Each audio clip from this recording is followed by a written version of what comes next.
Hey, kia ora koutou whānau. Welcome back to a special edition of BHN. Don't panic if you're going, what's going on? What's going on? Yes, it's Friday night. We thought we'd jump in for a shortened version of our regular Monday to Thursday night show. One topic of the day to talk about, Chewy, and it's obviously the new offside rule proposed by World Rugby. There's been nothing else going on today at all. That's what we're here to talk about and debate in great detail, correct? That was not what I was told. Yeah. I got that wrong. All of my notes are irrelevant now. Can I just read from my notes? I've prepared a statement. Sure. Fuck! Thank you. Nice to see you all. Good to be with you all. Hey, listen, we're here to talk about the new government that we've just had start up today. That's going to be in action from Monday, I think officially from the 5th of December, but they start their ramp up today. And there'll be people here today who want to have a crack, and that's fine. I've had a fair bit of interaction on the old Twitterverse today. It's been quite interesting, actually, Chewy. No, but people coming in kind of going, so I suppose National can now do whatever they like, just like the last guys did. And I'm like, yeah, it's kind of how this thing works. If you have enough numbers to pass legislation, other than constitutional things, you can do anything you want. Lots of people are saying they're going to come along and drink our tears tonight. And look, I'll say it again. And this is not to be flippant, and this is not to piss anybody off who's going to be hurt from it. Typically, Chewy and I aren't the people who will be massively negatively impacted by this National Act New Zealand First government. We're not the vulnerable ones. I mean, I'm sure both of us have elements of our life which are vulnerable, but we're not the vulnerable at-risk parts of society that are going to be hurt by this government. And saying that, because I believe, unlike some countries in the world, in a peaceful transfer of power, you know, this is the one time you congratulate National and ACT and New Zealand First on the win. They won. They get to run the country for the next 3 years, or as long as they can keep their coalition together. Onwards and upwards. We now, what do we do, Chewy? Start the resistance. Is that right? Yeah, I was wondering where you're going with that. I was expecting you to pivot into all hail our glorious leader, Luxo Flakes. I've always believed in him. I've always knew it. Yeah, look, there's a lot there, but I got to say, on first blush, on reading the actual coalition agreement and seeing the assignments that people have been given, in a lot of ways, it's a worst case scenario. Yeah, there's a lot there that just had me going, what the fuck? Yeah, like just real quick. Judith Collins, a person heavily implicated in dirty politics and that sort of thing, is now the minister in charge of the GCSB. You were saying a climate skeptic in charge of climate. Yep. So Simon Watts, someone who of climate change. Someone who suggested that colonisation was good for Maori in charge of Treaty of Waitangi negotiations. I can't remember the new minister's name, but the woman from, I think it's ACT, who was part of a gun lobbyist group, who is now involved with the firearms ministry. You know, it's not a good result, but there's no but, so let's be okay. But they won, right? These guys won, and they get to set the rules for the next 3 years, or as long as the coalition will stay together. I'll keep saying that one. I keep saying that because that's how it works. You know, if the left had voted, the left would have won. It was quite a suppressed vote. We didn't. You suck it up, buttercup, and you get on with life. And, you know, we will stay here for you guys as long as we can. I don't mean tonight, in general, to hold people accountable. One of the things I'm incredibly keen to do is and I've said this a few times on the show, if you're just a drop-in, drop-outer tonight, hi, kia ora, welcome to you, is that we must, and if it's not me and Chewy doing this, it's you or it's other people in the media, hold the new government accountable, at the very least, to the level they held the last government accountable for too. So the standards that Christopher Luxon and David Seymour in particular, but Winston's in there as well, the standard that they were holding Labor to, and primarily Labor because they were the government, we must hold them to that same level at the very least. And I'm just determined to keep pushing that. And that therefore means if we see things like wasting money on a 20-day negotiation for coalition that could have been done in their offices rather than a $2,000 a day if you include all the food hotel bill, then we do have to point that out. It's incumbent upon us not to forget. It's incumbent upon us to point out the hypocrisies if there are any. Now, I'm being fair. Maybe there won't be any. I think there probably will be, but maybe there won't be any. But if there are, it's incumbent on all of us to have long memories and not just go, oh, well, that's finished. Let's look forward now. I mean, we do want to look forward, but then again, National, they actually want to look backwards. As their slogan said, they want to get back. They want to literally get back. I've heard a commentary today from some within Māoridom about back hundreds of years or some of the stuff they're suggesting. So we just have to have a long memory. We just have to make sure we know when we can call out what we can call out. And because I'm fair, when we hear or see something we like, we need to definitely talk about that as well. There was one thing in the announcement today that I kind of went, oh, that's not bad. Only one. But as we've always done here, even though we sit on the left, if it's worth amplifying, we'll amplify it for the positive. If it's worth criticizing it, we'll criticize it from wherever it comes to the political world. Sorry, you go, sir. Yeah, I've got one thing. It means they're not putting up the retirement age. So I mean that's the one good thing. Yeah. Other things that I saw, I think we're going to be unpacking and looking back for potentially decades, as we did with educational standards last time that National were in. We've got charter schools back. We have the 1 hour of reading, writing, and arithmetic back to basics education, which again is one of those bumper sticker slogan policies that isn't backed up in reality. You've got the removal of a lot of sex education, gender identity sort of stuff, which when you boil down to it is teaching kids that they're okay in their own skins. Yeah. So I have big concerns about that. The removal of the Māori Health Authority, and I mean, that was one thing, right? They said that they were going to do it, and they've fucking done it. But one of the things that they said to take the sting out of it was, we don't need a Māori Health Authority. We just need to make sure that there are better protections and better services for Māori within the existing structure, which of course hasn't worked. But that's neither here nor there. There has been absolutely no mention of that. We're going to get rid of the Māori Health Authority and do something else. No, we're just getting rid of it. Well, Luxon kind of said that he's fine with providing by Māori for Māori as long as it was localized. He just didn't want to centralize. That's what he's about. Taylor says pseudoephedrine back in the cold medicine is a win, I'd have to admit. Now, I don't mind that one either too much. The question will be in 12 months, 18 months, 2 years from now, if we see P spike, then we have to hold them accountable. It's as simple as that. The one that I saw, which I didn't mind too much, and look, I'm not saying I love it. I'm not saying it's going to make for a really good result, is the last year of tertiary education free, right, rather than the first year. I can, if you're dealing with a kind of capitalist free market group, they could just get rid of it all and have no free education at all. So what they're saying is we want to reward outcomes. And if you get to your final year, we'll give it to you free. I can see that. I can hear their argument. Will it turn people off doing the first year that it's not free? Perhaps.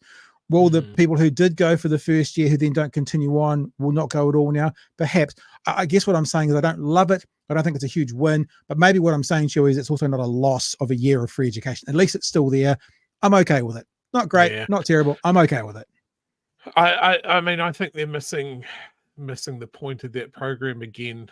It's getting people into education. It's getting people into job retraining and that sort of thing. And now that's gone away. I have big concerns about ACT messing with the laws and protections around firearms. Yep. Big concerns about that. They have been very critical, rightly or wrongly, about the police keeping a register. They've been very against a register. They're now creating another sort of apparently independent firearms oversight group. Talking of Actor Van der Velden in charge of workplace relations and safety. Yeah, and did you hear how gleefully she was saying, getting rid of fair pay? We're going to get rid of the fair pay right up until Christmas. I'm like, Jesus. Yeah, it's brutal. And I think if you're a worker, as most of us are, it is time to join a union. Very good point.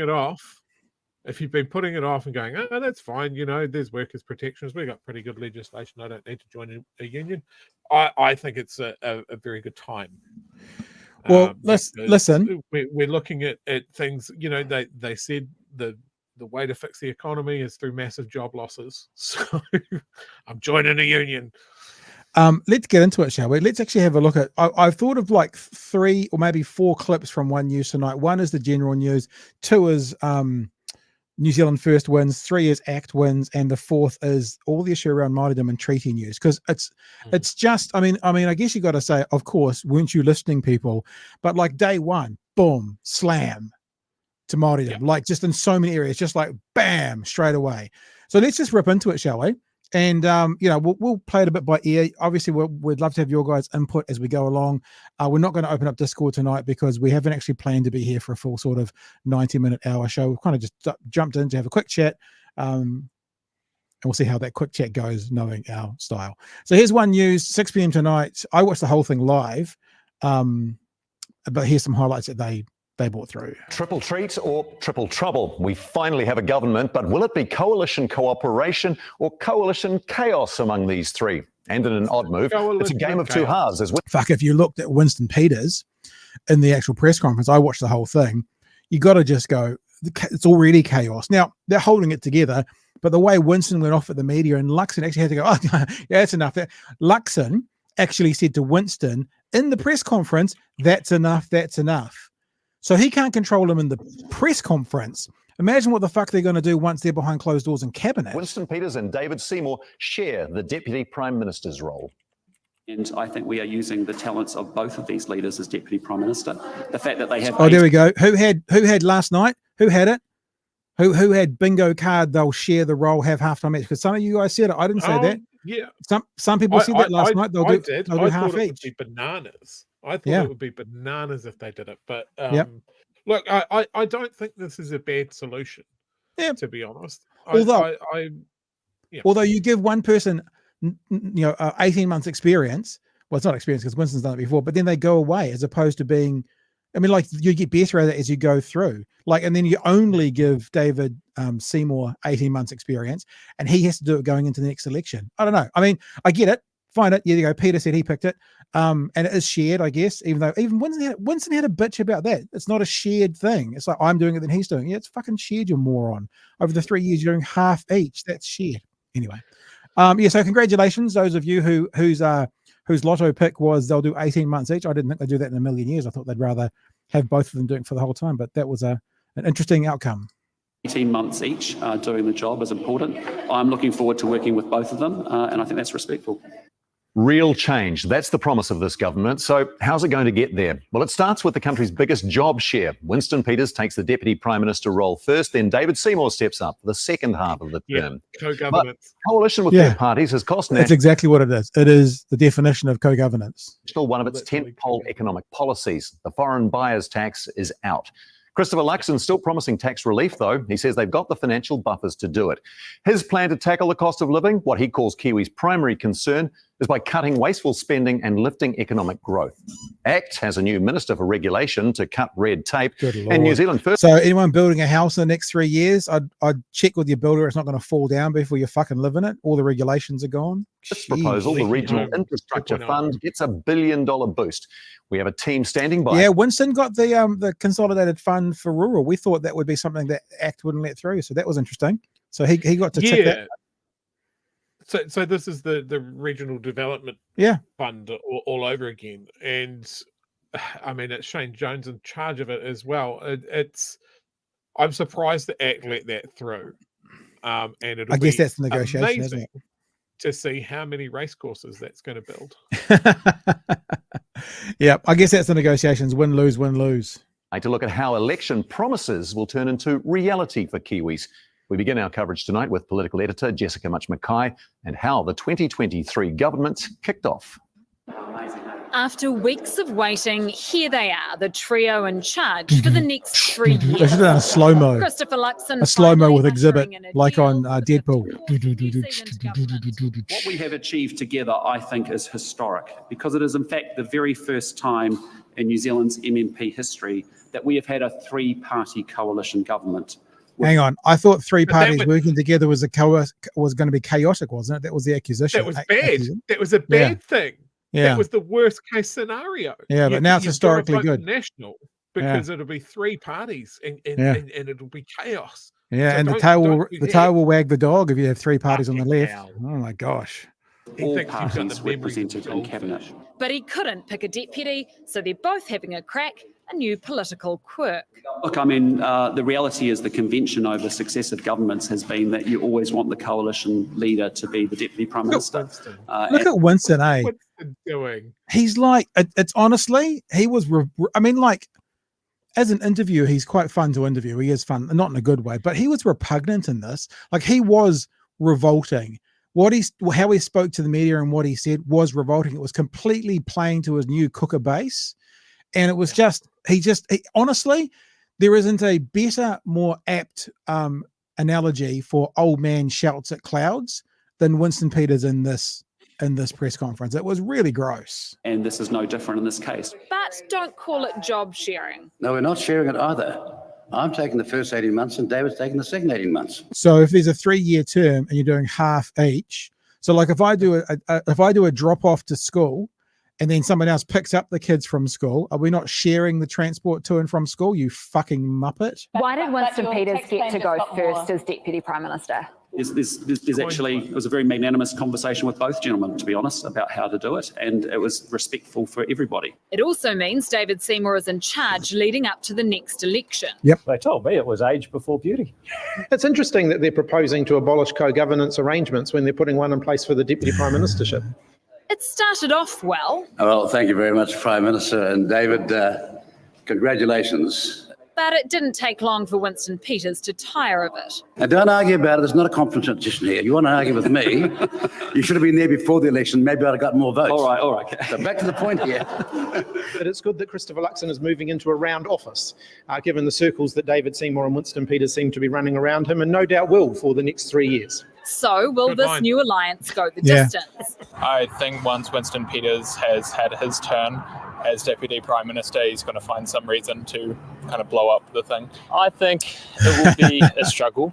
I can't see it going to 3 years. Looking at them at the press conference today, a lot of egos in the room.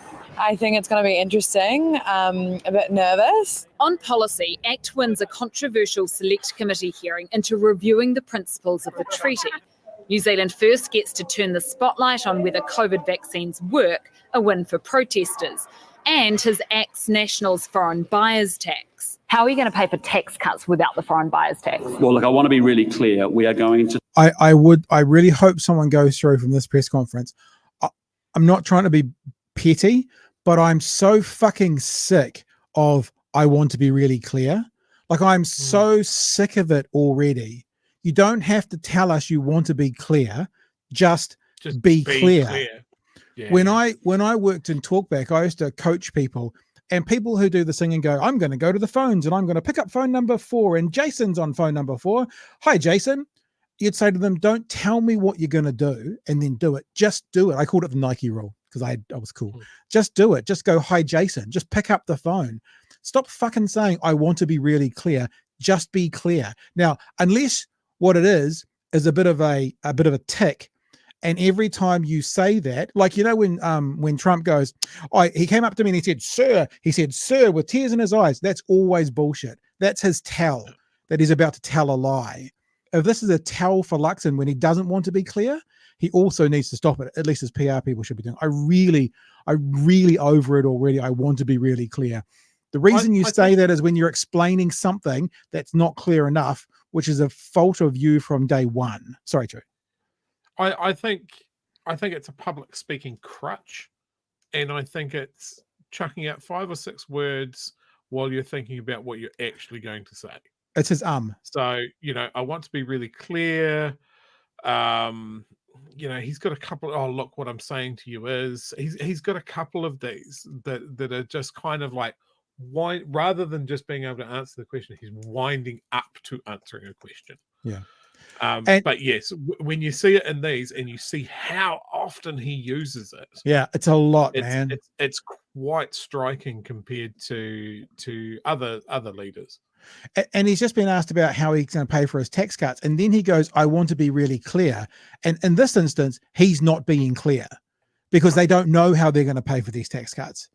They actually don't know. There's no answer to that. So when he goes, "I want to be really clear," he's not being clear. So maybe it is a tell. We'll have to keep watching that for the next few months, won't we? And years.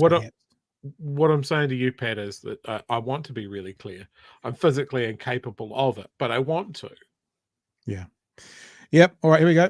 To deliver tax relief, as we promised, and the amounts that we promised to working and lower and middle income workers. We have, through the process, discovered that we have buffer in our tax plan, as we said, and going in. We have, through the process, discovered we have a buffer.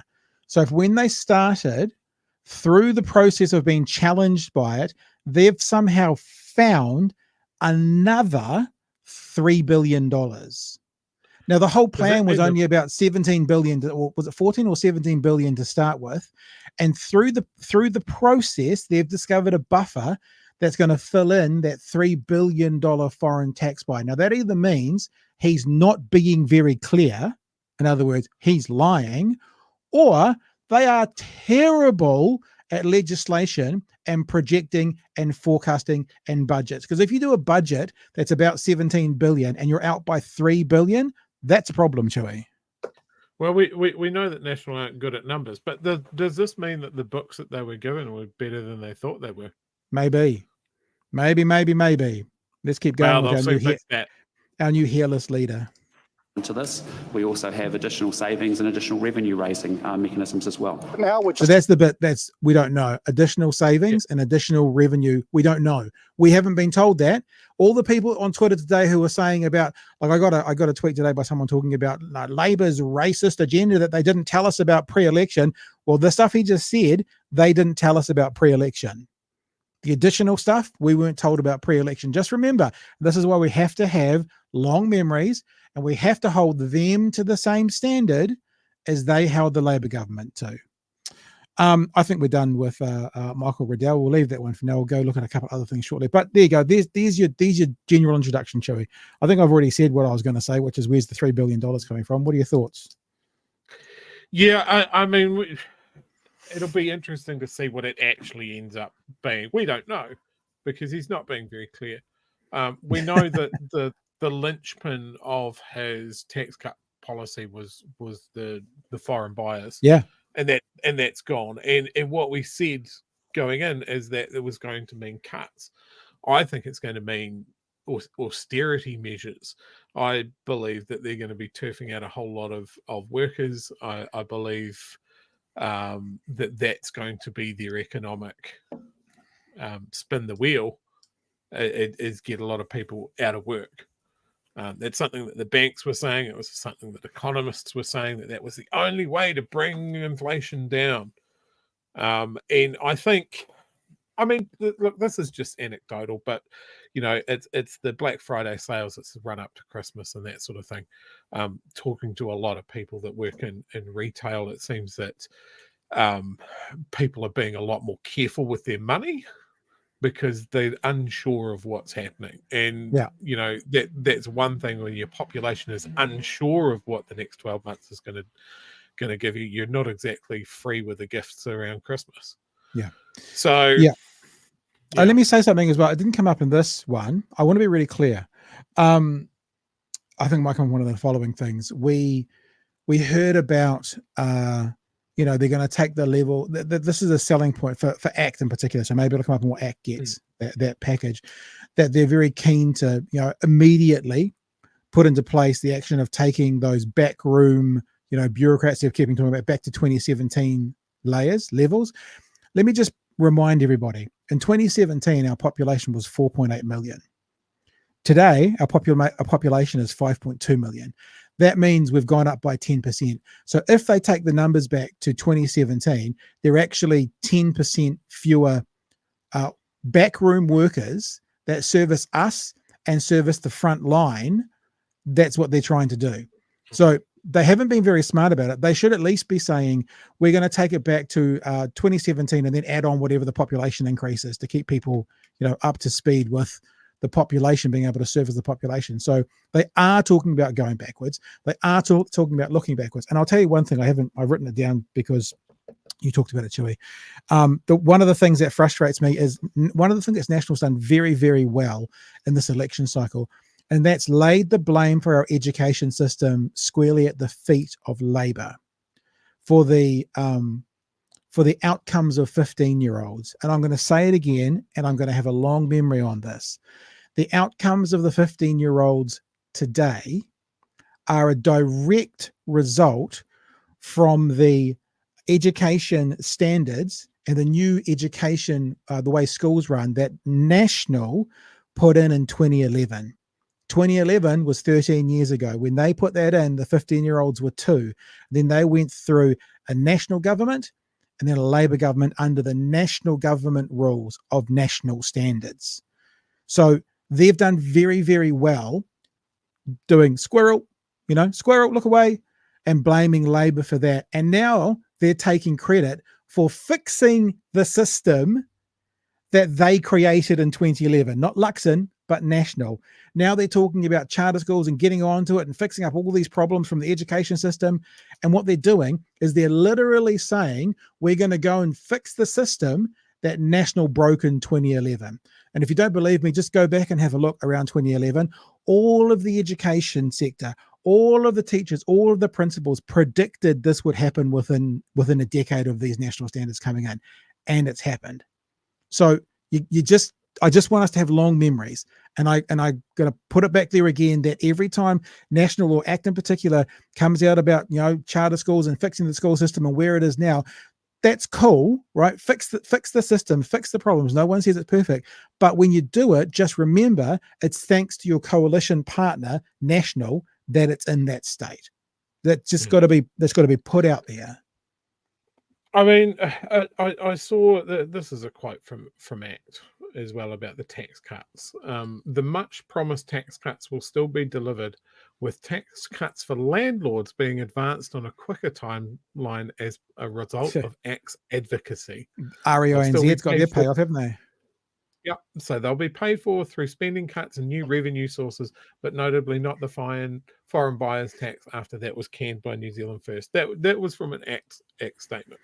Yeah. I think another thing that's worth touching on is how this is going to affect people's interaction with WINZ. A really scary part that I saw, and I see some of you talking about it in the chat at the moment, is this word about spinning up a group of approved doctors to basically approve people's sickness benefits and all of that sort of stuff. This is something that's happened before. I've seen quite a few comments online from people who had interactions with WINZ approved doctors back in the day, and it was very much obvious what they were there for, and that was to stop these things being approved, to the point where these doctors were ignoring the advice of the people's specialists to say, no, you're good to work, or you don't qualify for this. It's very bad for those vulnerable people. Yeah. And when we get mad about this is what I'm thinking about. I'm lucky at this stage that that doesn't affect me at all. I worry for these people and who is going to have their back. I'm worried about kids in school that are working out who they are in a space that is going to take away a lot of support for them to find out who they are in a safe way. That's gone, because New Zealand First believes that education shouldn't include ideology, and they completely miss the point that that position in itself is ideological, because ideology is everything. It's like when they say we want to keep politics out of something. Everything is politics. Let's just get some of these super chats that are coming. Thanks for your super chats tonight, guys. We appreciate that. And just so we don't get to that, actually, we've done one thing and it's 1:30 already. Maybe we will be here for an hour. We'll see. I'm just thinking about the name. Zantra? I'm going to go with Zantra. Cheers for the extra show. I need to hear some people talking sense. Thank you for the $10 super chat. We appreciate that. Zantra. Hope that's, well, it was Zena. So Zantra. You go with Zantra? I'll go with Zantra. And I believe this is maybe it's Zane from last night. Great to hear they love co-governance and a $5 super chat. Thank you, King Lip. And Mr. Alex says, I just want to mention the changes come to I just want to mention that the changes come to people who are on supported living payment are going to hurt. There's discussions on only approved doctors, like you're saying, can write certificates for people on the SLP. That's from Alex, and thank you for the $10 super chat. There's another one that you've starred here, which I will put up. I normally don't, I don't normally feed the trolls. But one from Freeman. Labor has tripled our debt in 3 years. Who do you think pays for that? Firstly, question is normally followed by a question mark, just so you know. Who do you think pays for that? Just so we're getting our, ducks lined up. So let's just talk this out. Like, not for a long time. Let's just talk this out and see if we can educate some Muppets out there tonight. So first thing, of course, is the debt that Labor ran up. Agreed with you. They've run up debt. That has paid for 20,000 additional New Zealanders alive today that wouldn't have been alive. That research is unambiguous. That has kept businesses alive. That has kept people employed. And that has cost money because of COVID. 100%. I'm okay with that. But the second point, who do you think pays for? I don't even know how to say that without a question mark. If I was going to read it, I'd be like, who do you think pays for that? Who do you think pays for that? But that's still a question. So let's work this out. And let's make it simple for you simple people. If it was a family budget and you had a big debt, right? Let's say your mortgage went up, you had a big debt. Do you think taking more money out of your savings and giving it away, i.e. more money out of the tax take and giving it away, is how you're going to pay for that debt?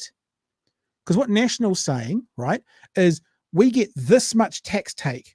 We're going to now, I'll do this on screen. We get this much tax take. That's too much. So we're going to take this much tax take and we're going to give that back. If you've got a debt to pay, do you think having more in the coffers to pay that debt would be better, or to have less? If you've got a debt to pay in your home, do you think having more in your bank account to pay for that debt or less is better? So who's going to pay for that? Not this government, because they're not going to have the money in the coffers to pay for when they have to give out these tax takes that they're promising to give out anyone. So good on you. Sorry, Chewy. Yeah. No, I mean, that's my point. Is like whenever this debt argument gets brought up, it's kind of like it's brought up in a vacuum of that nothing unusual happened in the last 3 years. And that's just ignorant. And then the other aspect of it is that everything that has happened to the New Zealand economy has been because of the government. Yeah. Because we're a little island that's not affected by the world that we live in. And again, it's just not true. We've had COVID, obviously. We've had a pretty major storm that smashed the top of the North Island. I see lots of comments from people saying that their insurance companies are really jacking up their premiums now. Nothing happens in a vacuum. And when you look at all of these things that are coming out and saying, well, New Zealand did really well on its COVID response and it made some decisions on, making sure that people were able to pay their mortgages and that sort of thing during lockdown and that sort of thing. Like, if the argument is, but now we have some debt, are you saying that they shouldn't have done any of those things? And then would we have a similar result to other countries like Sweden that went in a different way and a lot of people died? Yeah. Tons more people died. Great for the job market. Oh, all of these dead people. Well, you got to get rid of all those older people who don't serve any purpose in the job market. They can all go. They can get there. We can get rid of all those pensions. It's just a really ghoulish way of looking at it. And it's just like, well, yes, mortgage rates have gone up. Debt loading has gone up and that sort of thing. But it has around the world. Other countries. But around the world. Other countries as well. Yeah. I made jokes during the year of like, well, why has Jacinda done this to the world? And that's kind of where it comes from. It's this ignorance of the fact of how we are affected as a nation of exports. There was a period when the world's global shipping industry shut down. We couldn't send anything anywhere. And then our other linchpin industry is tourism. Yeah. So of course there's going to be major effects to a country that is all about agriculture and tourism. And look, let's stick a pin in that. If the debt is important, then let's see what happens over the next 3 years. Because part of the things that we spoke about in the run up to the elections was that if Luxon couldn't get the foreign buyers thing over the line, then one of the thing was that he was going to increase borrowing. Yeah, or cut. And he was going to stick his hand out for Chinese money. So Brett, that's obviously a bad thing. As is always the case, people in the chat are much smarter than me. Brett just makes it very simple. Nat's never run a surplus. So you think about the debt again. If you run a deficit, you build debt. If you run a neutral buoyancy, then you don't change the debt. It stays as is. If you run a surplus, you pay debt down.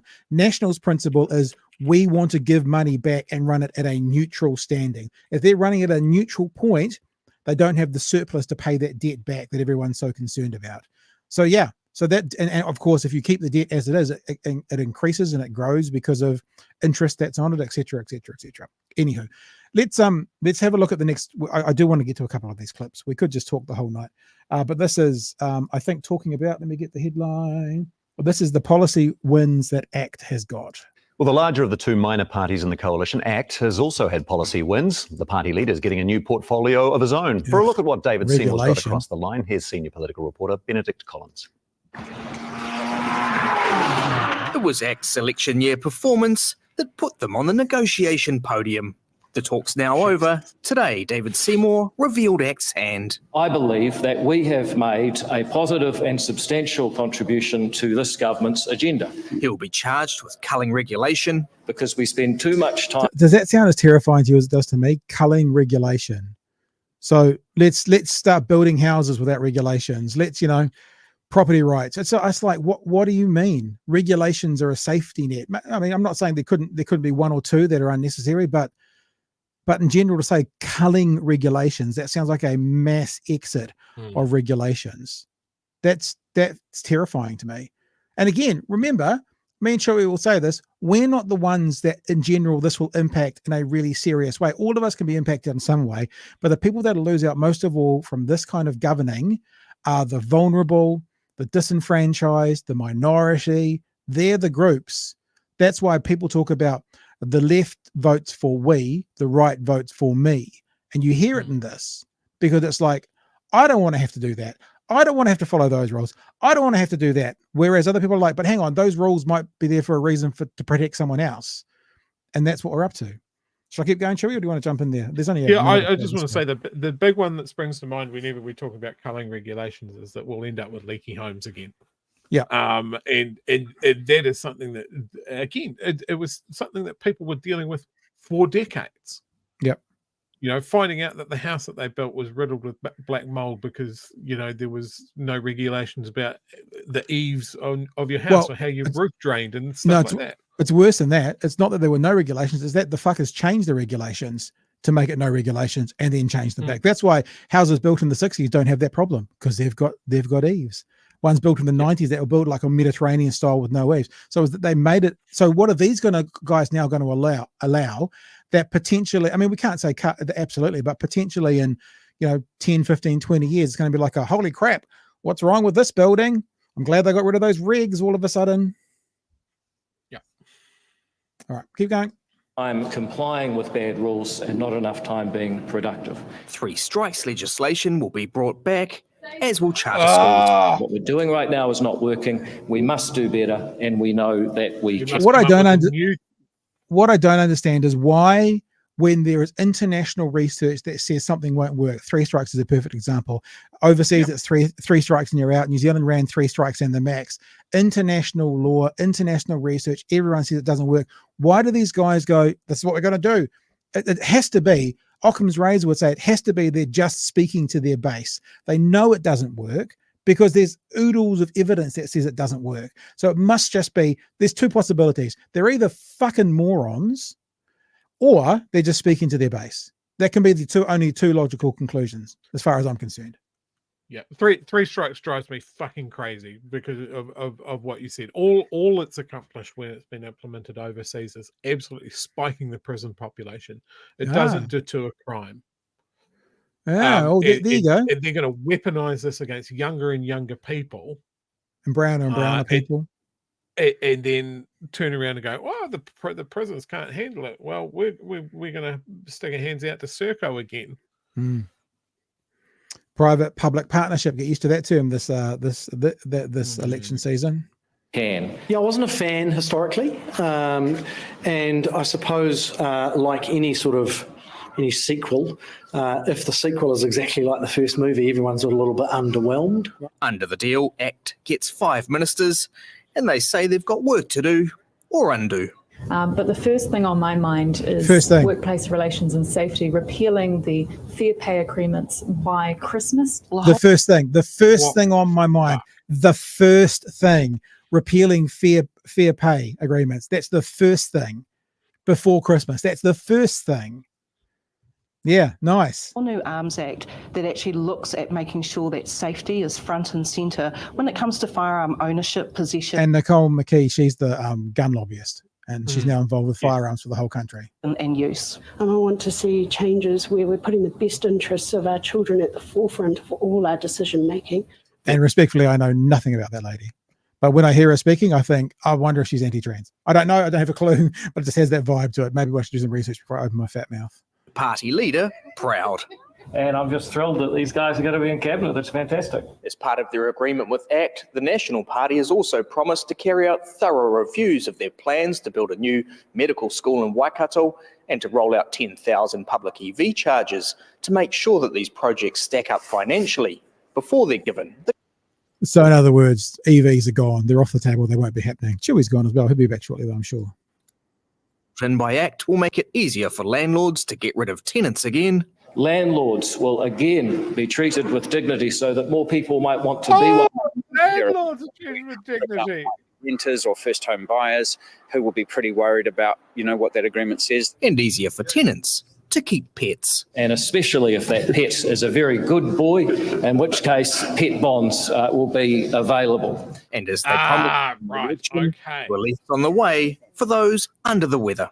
So what does that mean? I was confused. I mean, I know what it means technically, but why all of a sudden are they, friend to all the dogs? I don't get it. Why is that? So here's the thing, right? We all know that it's really hard to get a rental property if you have dogs. Yeah. I've gone again, haven't I? You have. You go sort yourself out. We'll come back to that. And while you're doing that, why don't you do a reboot, bro? Come back in 3 or 4 minutes. And while you're doing that, we'll go have a look what New Zealand First gets. Obviously, Winston's in our system tonight, and he's trying to shut everybody's free speech down. And here's some of the New Zealand First wins as well. Well, Winston Peters' experience in negotiations appears to have delivered the goods for New Zealand First, pulling the handbrake on major policies proposed by National and ACT while getting quite a few of his own parties across the line. Here's Deputy Political Editor Mikey Sherman. It was luxury properties like this one foreign buyers were keen to snap up after National promised to roll out the welcome mat. We saw a huge surge in interest from foreign buyers when the policy was announced. But Winston Peters has slammed the door We're back. in their face. What we have agreed with New Zealand First is we won't progress the foreign buyer ban. We won't be repealing that. A lot of people overseas will be disappointed from the calls that we're getting. It's not the only back down.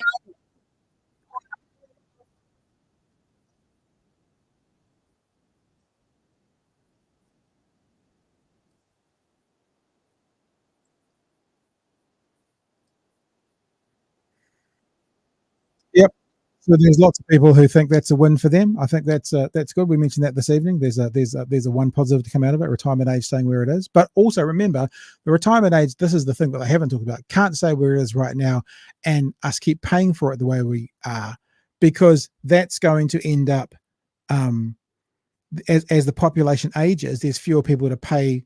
So there's only two possibilities. One is the retirement age stays as it is, but the way we pay for it changes, i.e. probably more tax, or the retirement age goes up. They're the only two possibilities. And it feels a little bit like the infrastructure from councils. You know, all the councils that never wanted to fix their infrastructure in the city you live in, and then all of a sudden it's a problem.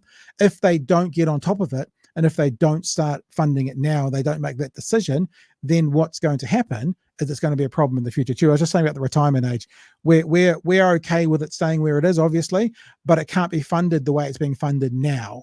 So what they haven't done is said, we'll leave it where it is. It's like the mayors talking about Three Waters. We'll leave it where it is, and we're going to have to find some more funds to pay for it, or we leave the system as it is and we put it up. So they've left a crucial part out of that conversation. Anyway, I was just filling time. So we keep hearing what Mr. Peters wants to yell at. Oh, like if I could just talk about Sure. that whole pet bond thing, because yeah. really interesting. Is one of the things is you can't easily find a rental that allows pets, right? And one of the things that a lot of people offered up is like, well, maybe if I just pay a slightly bigger bond, because of my pet, you legally weren't allowed to do that. Oh, really? Yeah, they could, because it's silly, really, because you could just say, like, a child could do as much damage to a rental property as an animal could.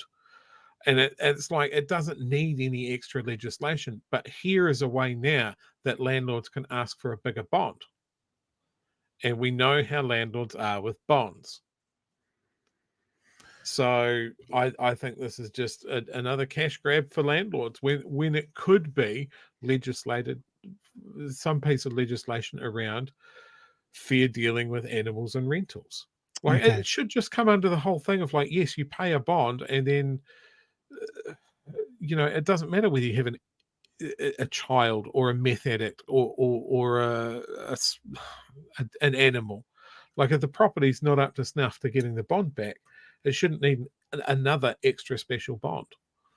I don't have a problem with animal bonds. I don't have a problem with the concept of someone paying like another 10% on top because they've got a dog. I think cats are a bit different because dogs can do massive amounts of damage, even if it's just like my dog. After we wash her, she's rubbing against the walls to go crazy. I don't have a problem with that. I didn't know that they weren't available. You couldn't do a pet bond. I want to see more detail around it.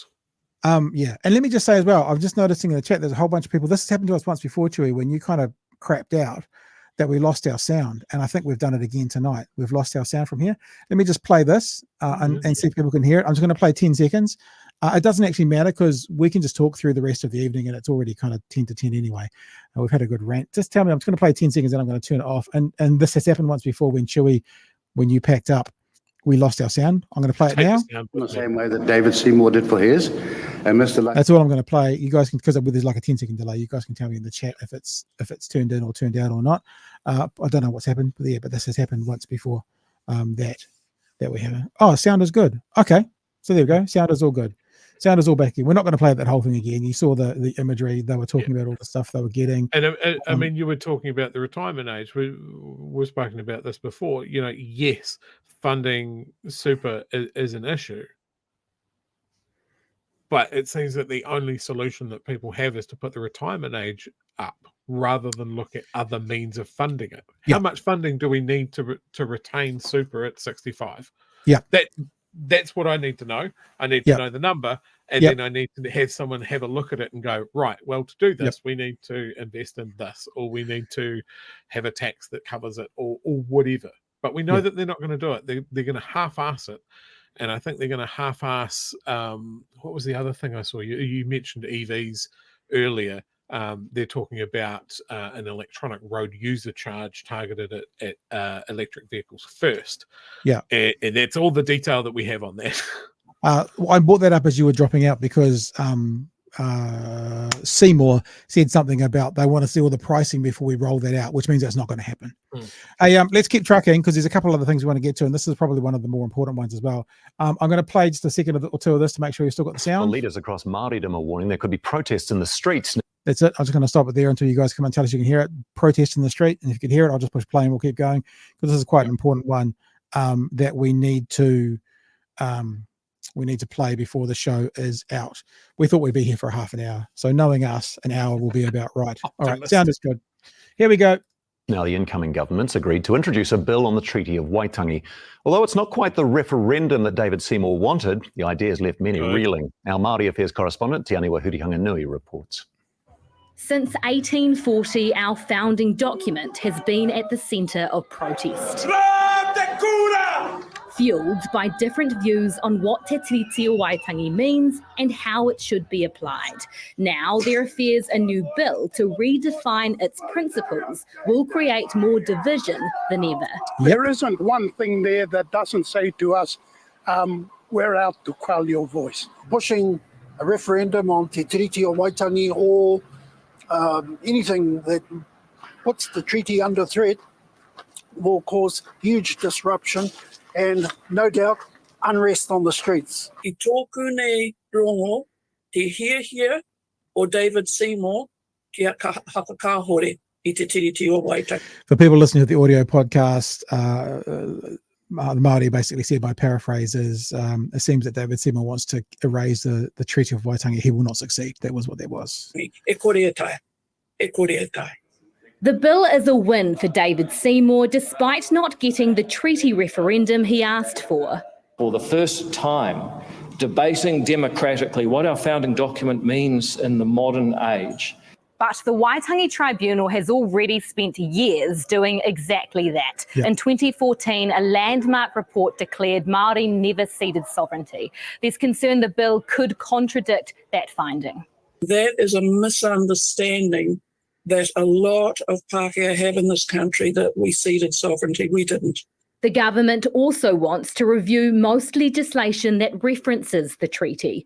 And treaty settlements will now be led by the same man who came under fire for this. The result of colonisation, I think on balance, New Zealand is a good thing. Is that an appropriate view for someone who holds that ministerial portfolio to have? I can tell you, Paul Goldsmith, having been a historian, having actually worked at the Waitangi Tribunal when he first graduated, will actually do that job very effectively. Set to be scrapped, the Māori Health Authority and co-governance in the delivery of public services.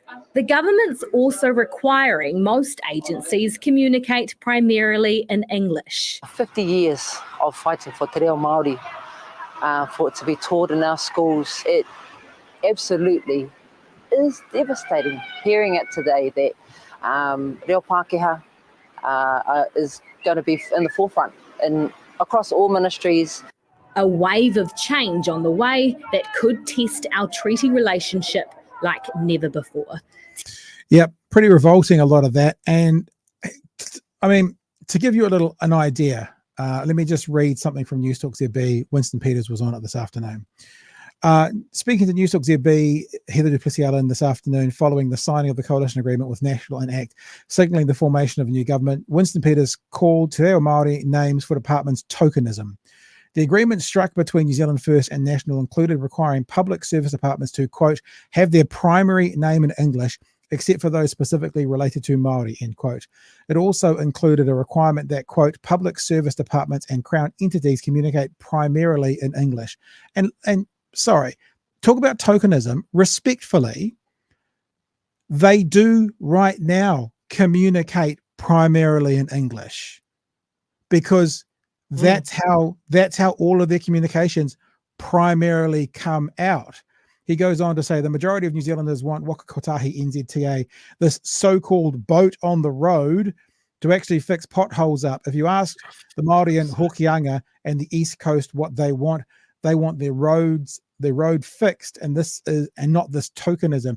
How can you have a waka on the road? Peter says of Waka Kotahi, going back to using an English name. He wouldn't be drawn on his naming convention preference, instead reiterating he wanted the transport agency to, quote, focus on getting the job done and fixing up roads and not having potholes. This is literally old man yells at clouds. That's what I was saying. Not having potholes that are around, ruining cars and smashing them up and causing great danger. So what he's suggesting, right? What he's suggesting is that Waka Kotahi is focused on the Māori name and not the potholes. Because what he's saying is he wants them focused on the roads. So what is he saying? He's saying they're currently not focused on the roads because of the name that they're called. Even if that were true, Pat, now he wants them focused on changing their name back. Yeah, so true. You could just say, look, it's done. It's done now. There's no more logo changes. There's no more name changes. You know, but yeah, now he wants more focus on it, undoing what's been done. Like it's the whole how can a walker be on a road is so fucking, with respect, Pat, talk back radio bullshit. Yeah. That it just blows my mind. Like it's so easy to go the like it's called a waka because it's a form of transport, and that's what they had. That's why a waka is a form of transport. Now we have different forms of transport that aren't just stuck on rivers. Yeah, that's why it's still a waka. It's like something that I learned last night. Right, we're talking about the bird of the year, how the bat was in that year, and the justification from that is the word manu. For most people would go, it means bird. No, it means winged creature. Yeah. So therefore, a bat is a manu as well. So there it's in the bird of the year. You know, it's just like you understand what you're talking about. You're talking about a language that has grown up around the world that it lived in, and then Europeans came in and changed the world. And now we can't have any government departments to have Te Reo in the name because it's pissing off some old people. Well, just to be fair, it's not quite that they can't have it in the name. It's that it's got to be bloody second. It's got to be bloody second. And it's got to be smaller, and the font can't be as big. It's got to be second. And you can't say "nah mihi" in an email because I don't know what the fuck it means. Tokenism. Thanks for the super chat, Planet Walk. They literally going to implement, quote, a coward's punch policy to stop David Seymour from killing Winston Peters. In my laugh my ass off. Peter, thanks for the $2 super chat. Regulations are written in blood. We were talking about that before. Planet Walk also shares that pet bonds will just end up being a Cobra effect. I'm not sure what a Cobra effect is. Do you know what that is, Joey? Oh, I do, but it's maybe you could Google it to find out because yeah, okay. So the Cobra effect is actually a great story. It goes to colonial India. Yeah, the British administration put a bounty on cobras. Yeah, because there were too many people getting attacked with cobras, right? Sure. So people would go out and kill the cobras, and then there's not so many cobras around, and it's hard to get that bounty. So what we're actually going to do is we're going to breed cobras in a shed. Oh. Right. So that sort of thing. It's basically unintended consequences. And a very generous thanks to Toby Collins, $89.99 super chat. So Toby is purchasing us for his Black Friday special. What a bloody depressing Black Friday. It's a win for landlords and businesses owners and a loss for Māori. Absolutely, Toby. And that's possibly, I think we got one $100 one on election night, but that's a very, very generous. That could be our most generous super chat ever. So thank you very much for that. Also a good time to be able to say to the whānau who are our patrons, thank you for joining us. Justin Maxwell joined us in the last 36 hours. So his name is now on the billboard of shame. If you want to be involved with what we do, and look, without trying to do a big massive pitch to you, it's more important ever that voices like these are in the public sphere. You know, go and support Bomber and what he does. Make sure you look at the writings of Simon Wilson and what he does. You know, the guys at Spinoff do God's work. Make sure you check out what they do. These are important to have and are important to hold on to. And one of the ways you can help us up is to head to patreon.com/Big Hero News. You'll get your name on the wall of shame. And remember, to all you paid up patrons, that's patrons who contribute financially, tomorrow morning at 11 a.m. there is a virtual meetup. We will do it online, and you'll already have a link sent to you. If you do want to sign up to be a paid patron tonight, then you'll get that link tomorrow morning for 11 an 11 a.m. meetup, a virtual meetup, because we're all over the country.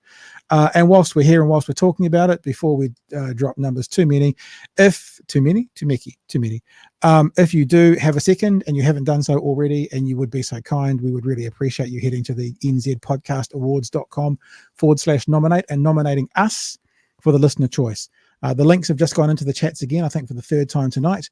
You just need to go to nzpodcastaward.com/nominate, put our name, which is either BHN or Big Hairy News, your email address, a link to the podcast, best to put an audio link in there, and that audio link is in the chat as well. I put a link up there to our Apple audio link.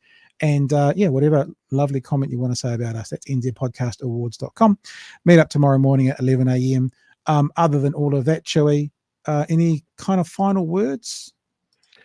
Look, I think it's really much like election night. It's really easy to be disheartened about what the next 3 years are going to be.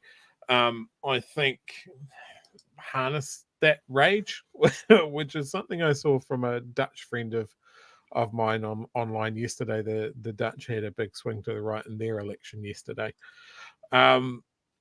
It just, rather than giving up, get active, get angry, rally around the groups that are going to be really feeling it. Yeah. They're going to be looking for backup, essentially. And as I said at the start of the show, if you are an employee, if you are a worker, join a union.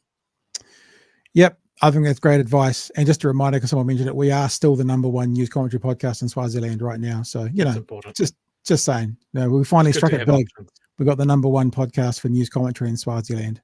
I don't like the word Swaziland only because I'm a little bit dyslexic and sometimes I see Nazi land just because of the letters. They kind of jump around a little bit because there is an N, there is a AZI. It's just, so we might be the #1 podcast in Nazi land as well. I wouldn't think so. It might be. I don't know.